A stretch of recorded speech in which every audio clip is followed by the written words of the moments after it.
This is 11-3, simplifying irrational roots.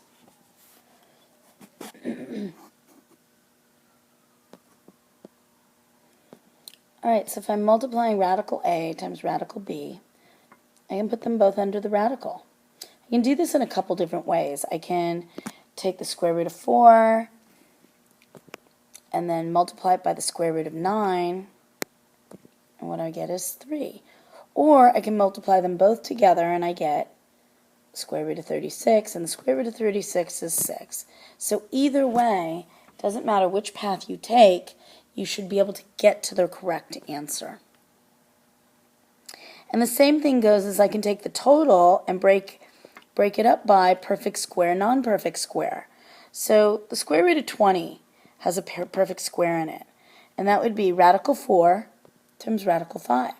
Well, 4 is a perfect square, so I pull out the root of square root of 4, and I pull out, and then I'm left with, square root of 4 is 2, but I'm left with radical 5, so it's 2 times radical 5, and that's the simplified version.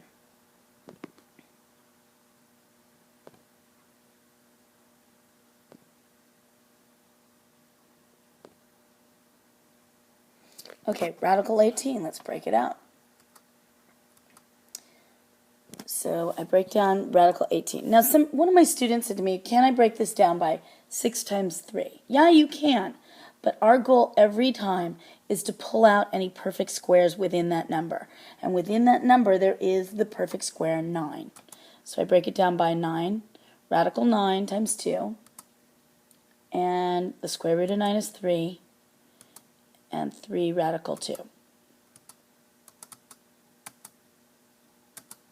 There we go.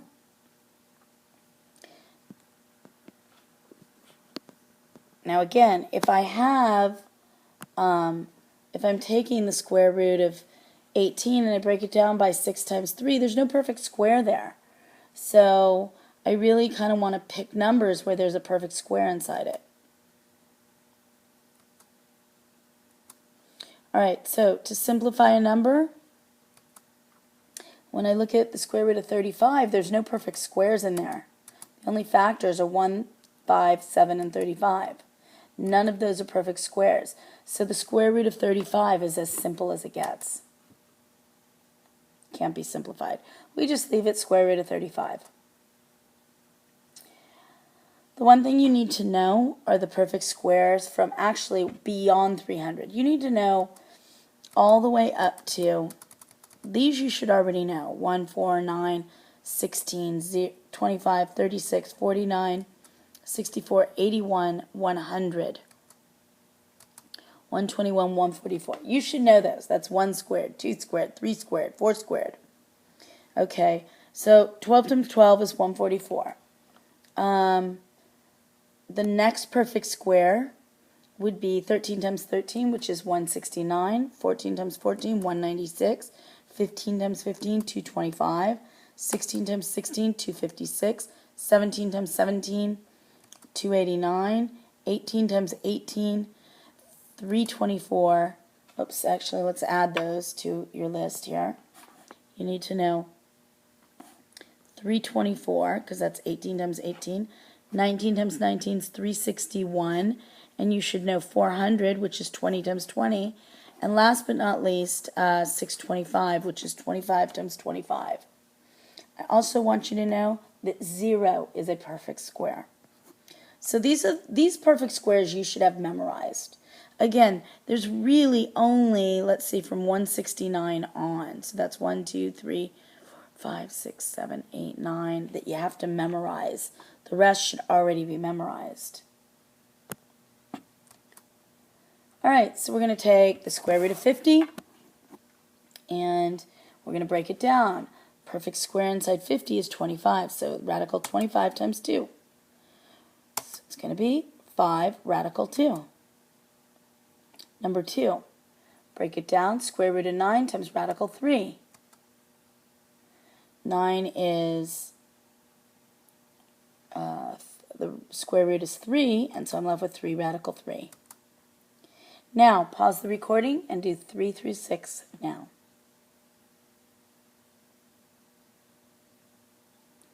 Now check your work. Radical 98, you should have ended up with 7 radical 2. Number 4, you should have ended up with 2 radical 3.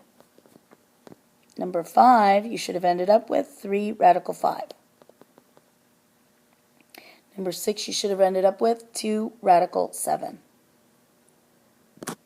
Now, this one gets tricky. There's a couple different ways to break this up. You know what, I'm going to start with, let's start with 36 is the biggest square root. So you have 36 times 2, which is 6 radical 2. Now, most people would break down 72 like this, 8 times 9. 9's a perfect square, and then the square root of 9, here's what I get a lot of the time. This is the number one mistake that kids make, and I get 3 radical 8. The problem is there's still a perfect square inside that 8. That's 3 radical 4 times radical 2. So really that's 3 times 2 times radical 2. So the square root of 4 is 2, and I'm still left with that radical 2, so it's 6 radical 2. Either way, no matter what path you take, you should get the same answer. The only difference should be, the only problem you might have is that you don't pull out all the perfect squares that are really inside this number, like in radical 8.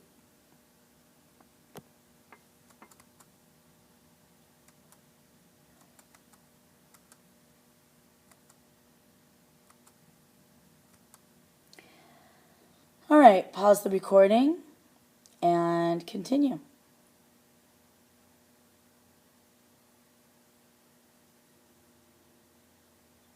All right, now let's check your work. So 32 can be broken up by, we can do 16 times 2 or 8 times 4. But just remember, if you have an 8, there's a perfect square of 4 inside that 8. You should have gotten radical 4 radical 2. 200 could be 100 times 2. So then we get 10 radical 2. 80 could be 4 times, let's go 16 times 5. So then we get 4 radical 5. Now had I done 4 times 20, I would have ended up with, I'm going to take a sidebar over here. So radical 80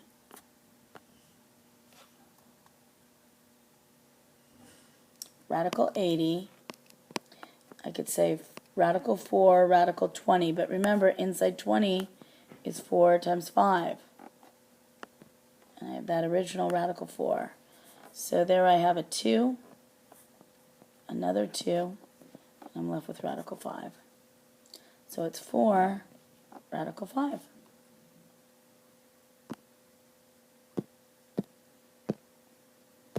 All right, so 30. There are no perfect squares, so we leave it at radical 30. 48, we can do 16 times 3. So it's 4 radical 3. Now, what I have here on number 6 is that it's negative 5 times whatever perfect squares are inside of radical 60. So I know there's a 4 times 15, so it's negative 5 times 2, because it's the square root of 4 is 2, times radical 15. So now we have negative 10 radical 15. And that's all that can be broken down. Alright, so now we're making it a little bit more complicated. Every time we've got something else we're multiplying by. Pause the recording. I'll try the first one with you. So 54 is made up of 9 times 6. So the square root of 9 is 3, and so I'm doing 3 times 5, which is 15 radical 6. There are no more perfect squares inside there. Let's try one negative. 48 is made up of 16 times 3. We could do 12 times 4, but 16 times 3 takes it all out. So then I'm left with negative 7 times 4 times radical 3, which is negative 28 radical 3. Now pause the recording and do 9 through 12.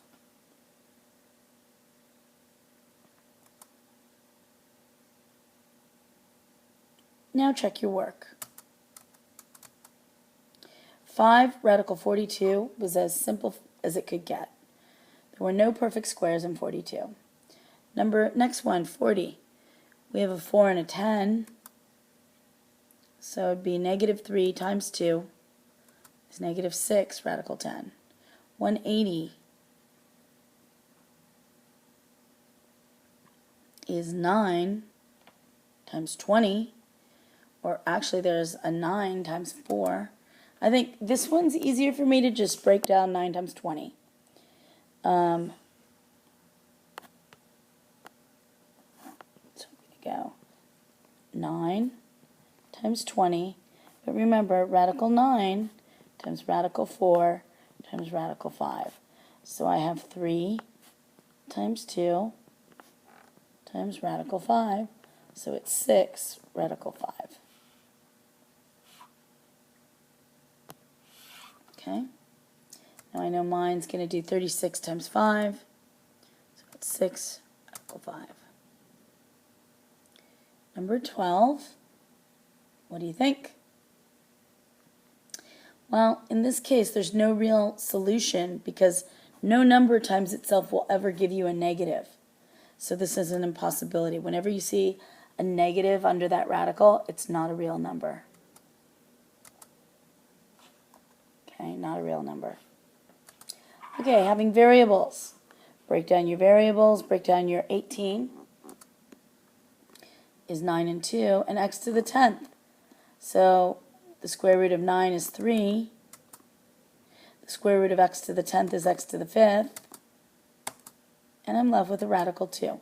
Now, if they don't tell you on 11.3, most of the time from after this lesson on, they're going to tell you, assume all variables are non-negatives. We're going back to the same rules we had from that first section. Remember, I'm not sure if it's section 1 or 2.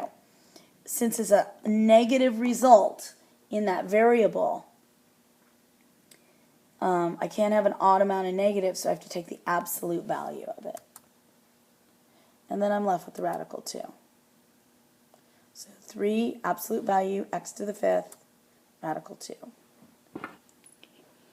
Number 2, we're going to have to break down the x to the 11th to x to the 10th, the perfect square. We go to closest even amount of variables times x to the 1st. And so I can take out a square root of 2. I can take out x to the 5th, and the rest goes into the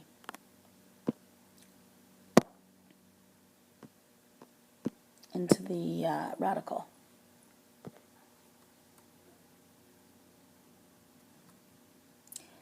All right, so pause the recording and you try the next 4.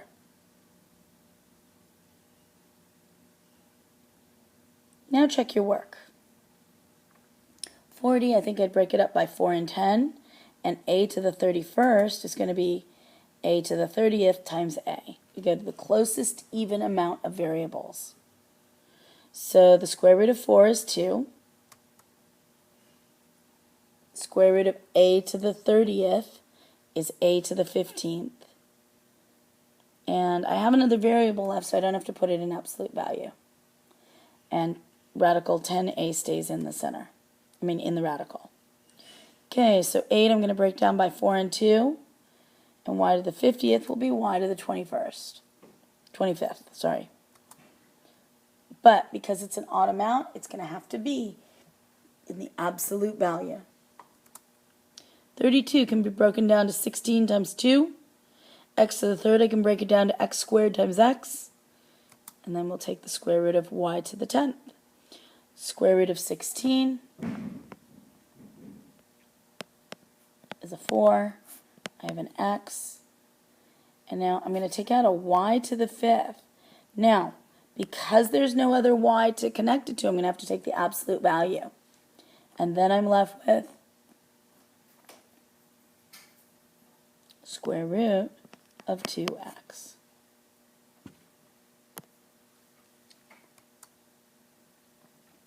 Number 4, I'm going to take out a 9, so that would make us, square root of 9 is 3, a to the 8th times a, b to the 10th. Okay, so it'd be 3, a to the 4th, b to the 10th, times radical 5a. So the rest is a little bit more. Now notice the directions. Now that it says assume all variables are non-negative, we don't have to worry about any absolute value here. So when I'm taking out an a, I know that I can break down 12 to 4 and 3, but when I'm taking out an a from a squared, I don't have to put it in the absolute value. Or b to the 3rd. Well, there's no other, there's another b to multiply it by, but I don't have to put that a in the absolute value since it's an odd result. And there's nothing else to multiply it by, because at this point on, we're going to assume all variables are non-negative.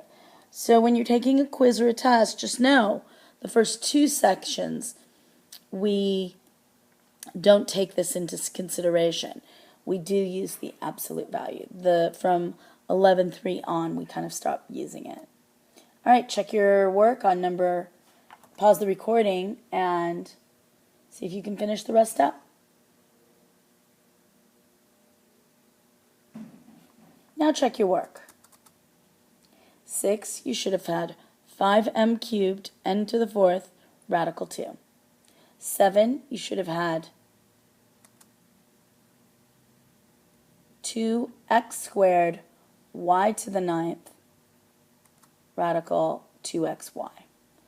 Number 8 should have been 25 and 3. 5, a to the a squared, b to the 5th. But remember, we don't need to use our absolute value, times radical 3a. All right, sometimes you're going to have to factor in here. So I'm noticing right now I have a perfect square. Perfect square. The middle term, when I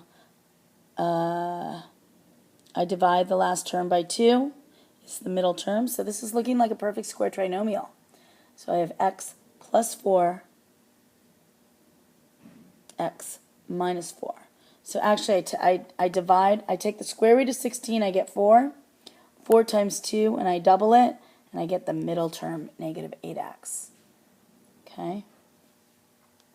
So, inside I have x minus 4. In order to get that minus sign there, you're going to have to do x minus 4 times x minus 4. As soon as you have the square root and the square, they are opposites. They're opposites. So they really kind of cancel each other out. So when I pull the root out of that, I'm left with, if this direction does not read, assume all variables are non-negative, as soon as it's written, all I'm left with is x minus 4. If that weren't written, I'd be left with the absolute value of x minus 4, because I'm pulling one binomial out. Okay, number 11, when I factor it, I get x plus 9, t plus 9. Oh, I'm sorry, number 10. We have to factor out a GCF of 2, and then I'm left with y squared. I'm going to be left with y minus 3 squared. So when I take out the square root, I'm left with y minus 3, the binomial. I pull it out, and then I'm left with a 2, radical 2. Pause the recording, and you try the next 2. Now check your work. Number 1 is t squared plus 9. I'm left with t plus 9. And I take the square root of that, I'm left with t plus 9. Number 2, 12. Factor out the GCF of a 3. And now I'm going to factor it. M minus 1 squared. The quantity of m minus 1 squared. Take the square root out, m minus 1. I'm left with radical 3. And that's 11-3.